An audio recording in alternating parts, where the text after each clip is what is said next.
जज सुना रहे थे फैसला, तभी मंत्री जी फाइल लेकर हो गए गायब। पुलिस दौड़ती रही पीछे। अपने इन दो मंत्रियों से सबसे ज्यादा खफा है सीएम योगी। जज के नाक में भी दम कर दिया है। क्या अपने ही मंत्री के घर योगी चलाएंगे बुलडोजर? गलती मिलने पर सीएम योगी नहीं देते हैं माफी। कानपुर की अदालत में मंत्री जी पूरे लाव लश्कर के साथ पहुंचे थे। जज साहब ने मुकदमा सुना और कहा कि मंत्री दोषी है।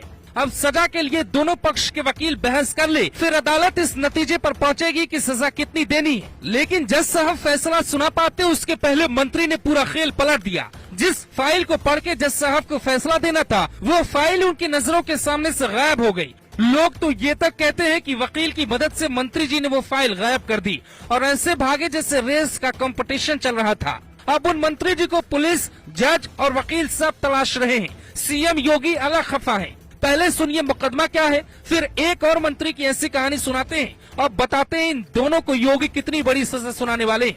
ये है योगी सरकार में मंत्री राकेश सचान। आज से 31 साल पहले समाजवादी पार्टी के बड़े कद्दावर नेता माने जाते थे। सपा छोड़कर कांग्रेस में गए और उसके बाद विधानसभा चुनाव 2022 से ठीक पहले बीजेपी में आए और योगी के मंत्रिमंडल तक पहुंच गए। साल 1991 में इनके घर में पुलिस ने एक अवैध हथियार पकड़ा था और मुकदमा दर्ज किया गया था। 31 साल तक सुनवाई चली और कानपुर की अपर मुख्य महानगर मजिस्ट्रेट 3 की अदालत ने इन्हें दोषी पाया, लेकिन सजा से पहले ही फाइल लेके खुद फरार हो गए। कोई कह रहा है कि मंत्री जी मिल्खा सिंह से भी तेज भागे, तो कोई कह रहा है कि कोर्ट को मंत्री जी ने कॉमनवेल्थ गेम की तरह समझ लिया, लगे भागने। अब रजिस्ट्रार के आदेश पे मुकदमा दर्ज हुआ है। हालांकि मंत्री जी कह रहे हैं कि मीडिया में उनके खिलाफ गलत जानकारी चलाई जा रही है, लेकिन फाइल लेकर नहीं भागे होते तो शायद पेशकार मुकदमा दर्ज नहीं करवाते और अब तक उन्हें सजा भी सुनाई जा चुकी होती। अब सुनिए दूसरे मंत्री जी की कहानी। ये है संजय निषाद, जिनके खिलाफ गोरखपुर की सीजीएम कोर्ट ने गैर जमानती वारंट जारी किया है और 10 अगस्त तक कोर्ट में पेश होने को कहा है।